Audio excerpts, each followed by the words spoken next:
शतंजान जिंदाबाद, हर दम पर हर कदम के शाज़लियान जिंदाबाद।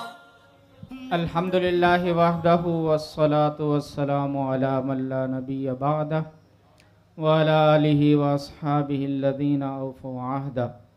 अम्मा बाद फ़क़ाल अन्नबिय्यु सल्लल्लाहु तबारक व तआला इन्नमल अमालु बिन्नियात व क़ाल अन्नबिय्यु सल्लल्लाहु अलैहि वसल्लम अन तअबुदल्लाह कअन्नका तराह औ कमा क़ाल अन्नबिय्यु सल्लल्लाहु अलैहि वसल्लम। हाज़रीन मोहतरम, थोड़ा सा करीब, इंतहाई खुशी हो रही है इस लकोदक सहरा में, जहां आज से 4-5 साल पहले कुछ भी नहीं था। जहां तक मेरी नज़र जा रही है सर ही सर नज़र आ रहे हैं और इस तरह इन्हिमाक के साथ बैठे हुए हैं कि मुझे वो हदीस याद आ रही है जिसमें सहाबा किराम के हवाले से ये बात बताई गई है कि जब वो दीनी उमूर के लिए या नबी करीम सल्लल्लाहु अलैहि वसल्लम के फरमुदात को सुनने के लिए बैठते थे तो इस कदर इन्हिमाक के साथ वो बैठे होते थे कि अगर एक चादर उस पूरे मजमे के ऊपर डाल दी जाती तो वो एक चादर सबके लिए काफ़ी हो जाती। तवज्जो से सुनना ये अमल की पहली सीढ़ी है। जब बंदा एक चीज़ को तवज्जो से सुनता है तो उसको समझने की कोशिश करता है और जब एक चीज़ समझ में आती है और दिल की गहराइयों में उतर जाती है तो फिर खुद ब खुद आज़ा से अमली तौर पर उसका इजहार होना शुरू हो जाता है। ये जो सिलसिला है, सिलसिला नक्शबंदिया शाज़लिया, इसके हवाले से मुझे टॉलस्टॉय का एक कौल अक्सर याद आता है। उसने कहा कि जब भी कोई नई चीज़ लोगों के सामने आएगी तो सबसे पहला तबका जिसके सामने ये चीज़ आएगी वो बगैर सोचे समझे उसको रद्द कर देगा।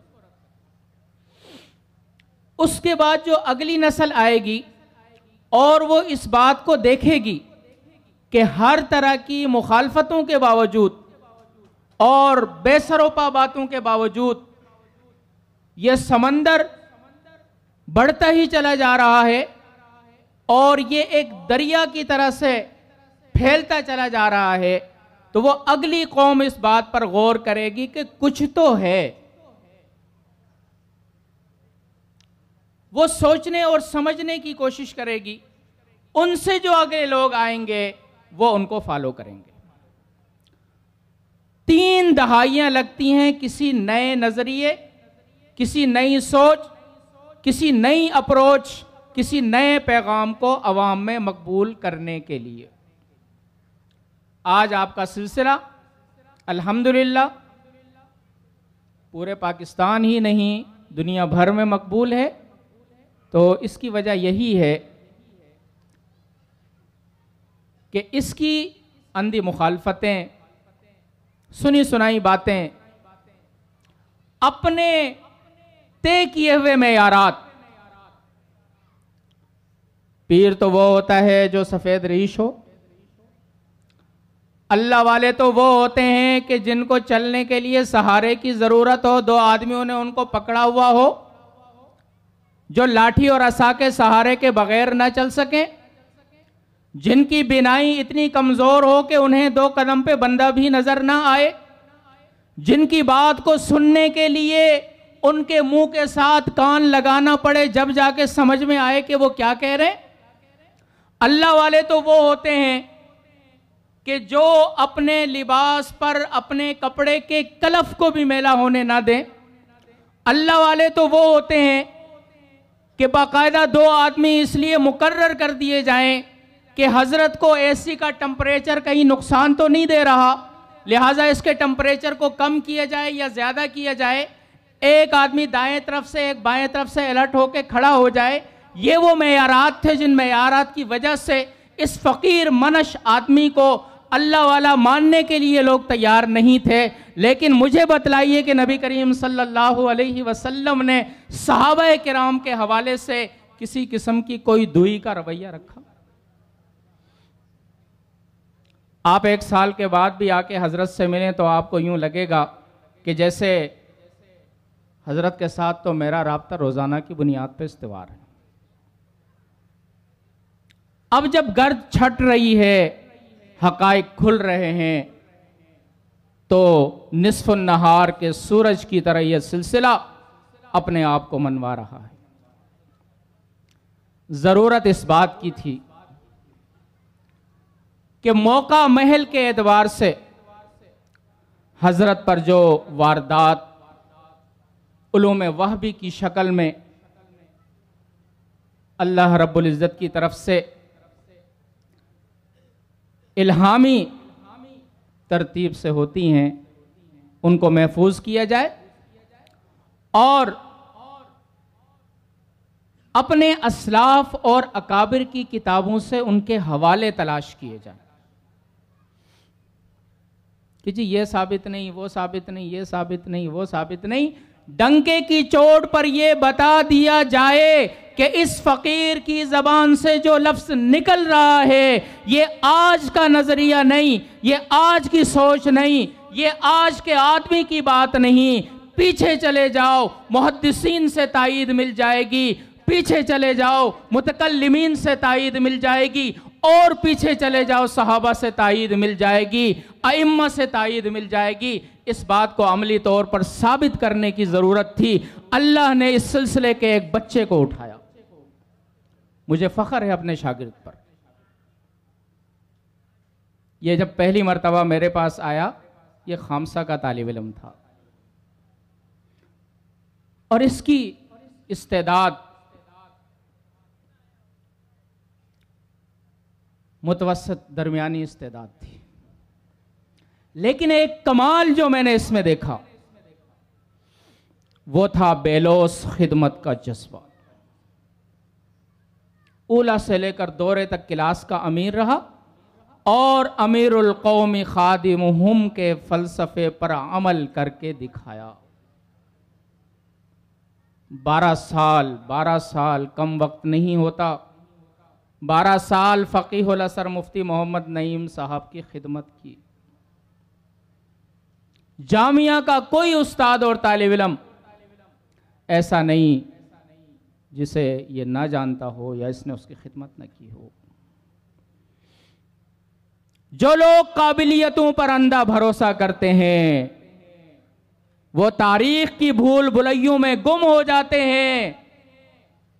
आज कोई नहीं जानता चौधरी गुलाम अहमद परवेज कौन था। आज किसी को मालूम नहीं है उमर उस्मानी कौन था। आज कोई नहीं जानता और चंद साल के बाद कोई नहीं जानेगा जावेद अहमद गामदी कौन था, इंजीनियर मोहम्मद अली मिर्जा कौन था। इसलिए कि सिर्फ काबिलियत काफी नहीं होती, काबिलियत आदमी को गुमराही के उन अंधे घड़ों में गिरा देती है जहां से वो निकलने के काबिल भी नहीं रहता। अल्लाह रब्बुल इज़्ज़त इंतखाब करता है। ये वो बारगाह है जहां पर काबिलियत नहीं चलती, कबूलियत के सौदे होते हैं।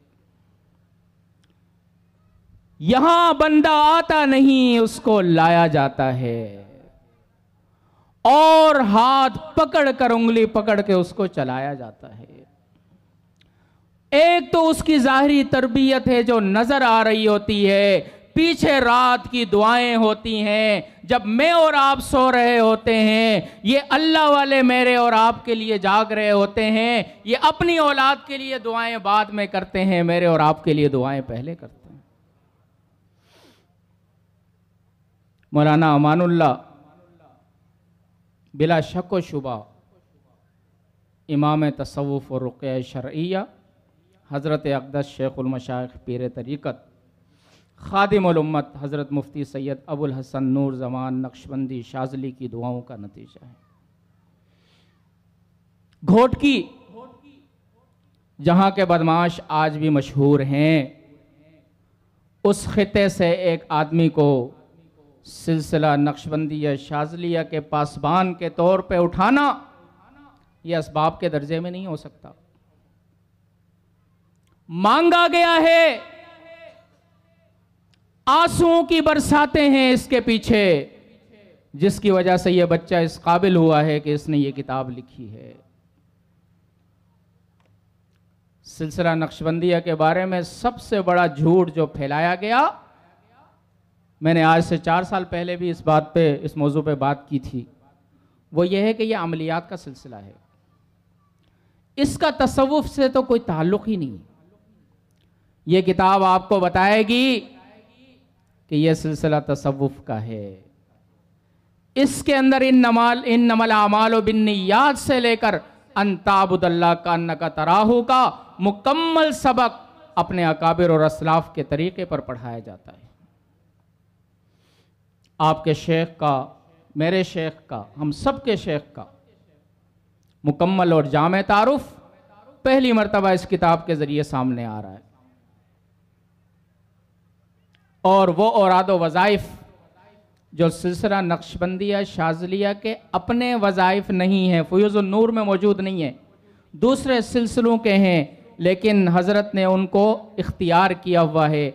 वो वज़ाइफ आपको इस किताब में, इस पहली जिल्द में मिलेंगे। उनका मुकम्मल तरीका कि इस सिलसिले में उन वज़ाइफ को किस तरह करना है, उनकी ज़कात किस तरह निकलती है और किस किस चीज़ के लिए, किस किस बीमारी के लिए वो फ़ायदेमंद हैं, ये सारी तफसीलात आपको इसमें मिलेंगी। फिर मुहर्रमुल हराम में सिलसिला शाज़लिया के जो मखसूस आमाल हैं उनकी तफसीलात मौजूद हैं। 2 जिल्दें अभी मज़ीद आ रही हैं, ये तो आप लेकर जा रहे हैं, लेकिन आपको ये नीयत करनी है, अज़्म मुसम्मम करना है कि इंशाअल्लाह तीसरी जिल्द आएगी जो फ़ुयूज़ुन नूर के वज़ाइफ पर मुश्तमिल होगी। तीसरे कलमे तक के वज़ाइफ उसमें होंगे, वो भी मैंने लेनी है। और उसके बाद जो तीसरी जिल्द आएगी उसमें 2 बाब हैं, एक बाब का ताल्लुक़ अस्माए हुस्ना के साथ और दूसरे का ताल्लुक़ दुरूद शरीफ के साथ, वो भी आप ज़रूर लेकर जाएंगे, लेंगे ना इंशाअल्लाह। ये एक ख़जाना है जो आपके लिए जमा कर दिया गया है। अल्लाह इसको अपनी बारगाह में कबूल व मकबूल फरमाए। अब जो है वो किताब की रुनुमाई होगी और मौलाना अमानुल्लाह नक्शबंदी शाज़ली साहब अपने हाथ से अपने शेख, हम सब के शेख हज़रत मुफ्ती सैयद अबुल हसन नूर ज़मान नक्शबंदी शाज़ली दामत बरकातुहुम को ये किताब पेश करेंगे और हज़रत खुसूसी शफ़क़त का मुज़ाहरा करते हुए उनको दुआएं देंगे। मौलाना अमानुल्लाह साहब जहाँ भी हैं जल्दी से तशरीफ़ ले आएँ।